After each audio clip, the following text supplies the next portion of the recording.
Velkommen til dette fødselsdags pressemøde, som desværre vil være præget af glæde, men for nogen også skuffelse, sorg samt fortvivlelse. Når det er sagt, så ved vi jo alle, at årets største dag venter lige om hjørnet, nemlig min fødselsdag. Mange af jer er sikkert allerede i gang med at pakke gaver ind. Andre i gang med at bage boller, kage eller andet lækkert. Nogen er måske allerede færdig og klar.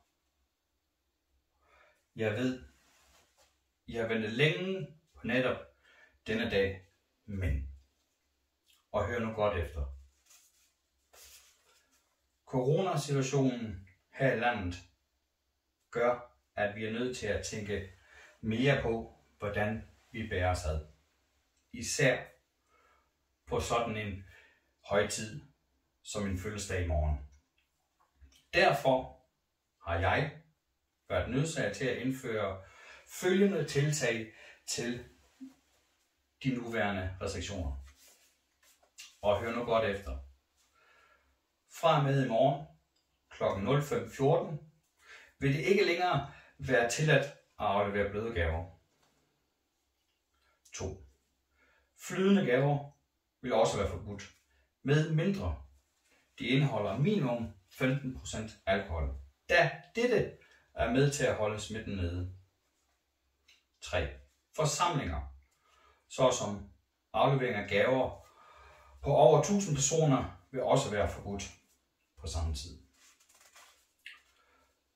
Nu sidder der selvfølgelig mange og tænker, hvordan får I nu afleveret vores gaver? Og ja, den bekymring har jeg også. Og for at undgå kødannelse og større forsamlinger, har jeg sammen med hjemmeværnet og 3x34 sat shuttlebusser ind fra og med i morgen kl. 05.15.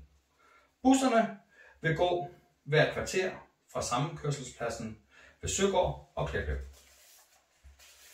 Så I kan være ganske rolige. Alle, og jeg gentager, alle vil kunne få mulighed for at aflevere deres gaver.